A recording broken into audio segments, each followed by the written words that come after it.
All right, let's talk about something we don't usually put under a philosophical microscope: oral sex. The argument we're going to explore today suggests that this act is about way more than just physical pleasure.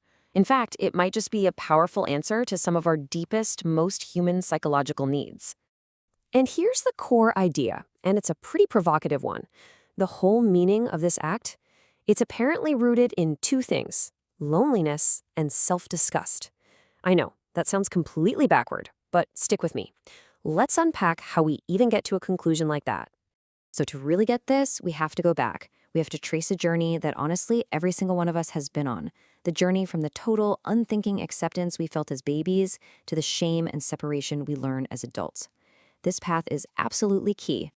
This timeline basically maps out the universal human experience, right?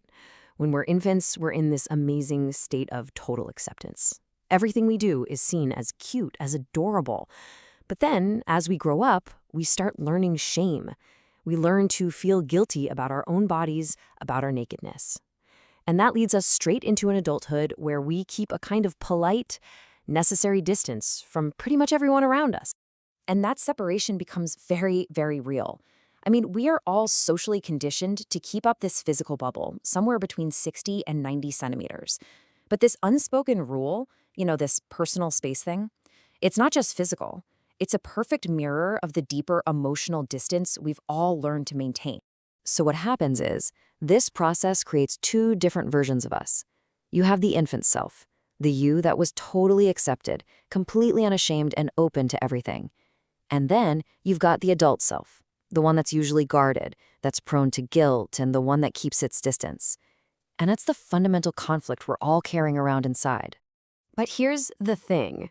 Despite all that conditioning, despite all the walls we build, that original need for just total, unconditional acceptance, it never really goes away. It's this deep, quiet longing we have to be seen and accepted for who we really are, warts and all. Okay, and this is where it gets really interesting. This brings us to the central paradox of this whole idea: the notion that the potential for disgust isn't some roadblock to intimacy. It's actually the very thing that gives the act its meaning. I mean, just think about it for a second. With a stranger or just someone you don't trust, the very idea of this act is, well, it's pretty unthinkable. Yeah, it can be revolting. And this philosophy doesn't shy away from that. In fact, that potential for revulsion is real. It's powerful, and it's absolutely central to understanding what happens next. With the right person, someone you have a real connection with, someone you deeply trust, something pretty incredible happens. Right in that moment, where disgust could theoretically be at its highest, it just vanishes. And what rushes in to take its place is the complete opposite: total acceptance, a welcoming permission. That barrier of learned separation we've been talking about, it just completely crumbles. And this leads to this really powerful redefinition of what eroticism even is. See, it's not just about what feels pleasant. True eroticism is about victory. It's what happens when our trust in someone else triumphs over our deeply ingrained potential for disgust. This quote just nails it, doesn't it? The act becomes this unique, powerful symbol. It seals the special, privileged nature of a bond precisely because it would be unthinkable, even sickening, with anybody else. It's the ultimate testament to an extraordinary level of trust. So, what does this act of acceptance actually do for the relationship itself?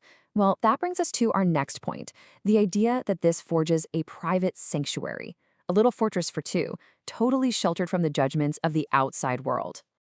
In our everyday lives, we're all constantly juggling these two selves. We have our public self, the one that has to be polite, repressed, and conform to all of society's rules. But then we all have a secret self, the one that holds our real desires, our lusts, and all the parts that society might label our bad and dirty sides. And we know deep down that we can't show that secret self to just anyone and expect to be accepted.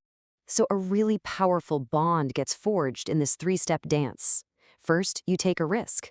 You reveal a hidden, maybe even a forbidden part of yourself. Then, instead of getting judged or rejected, you receive enthusiastic acceptance, even endorsement from your partner. And the result? You create this incredibly strong haven of mutual loyalty, a private world where you are both completely safe to be yourselves. The source material uses this incredibly striking metaphor. It says this kind of acceptance is so complete, it's like a priest welcoming a penitent who's guilty of all sorts of sins. It's a symbol of profound psychological forgiveness, a total approval for every single part of who you are, no matter how flawed you might feel. So, paradoxically, this means that far from being dirty, the act can actually become purifying.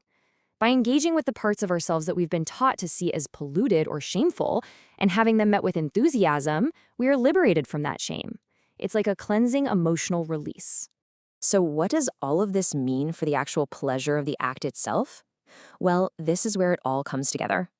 The true pleasure, according to this philosophy, isn't what we usually assume. It actually goes much, much deeper than just physical sensation. So what is the real pleasure we're talking about here? It's almost entirely psychological. It's that feeling of profound emotional relief. It's the experience of radical, absolute acceptance. It's a symbolic end to that loneliness we've been carrying around since childhood. And it's a promise of total approval for our true secret selves. And this final quote really drives the point home one last time. Of course, there's a physical sensation. Nobody's denying that. But the deeper meaning, the real, lasting pleasure, is rooted in psychology. It's about acceptance, and it's about finding a true end to our deepest feelings of isolation. So, when you look at it this way, a physical act is completely reframed as a search for profound psychological connection. And that leaves us with a pretty big question to think about. Where else in our lives might we be mistaking a physical habit or a craving or some behavior for a much deeper psychological need? It's definitely something to chew on.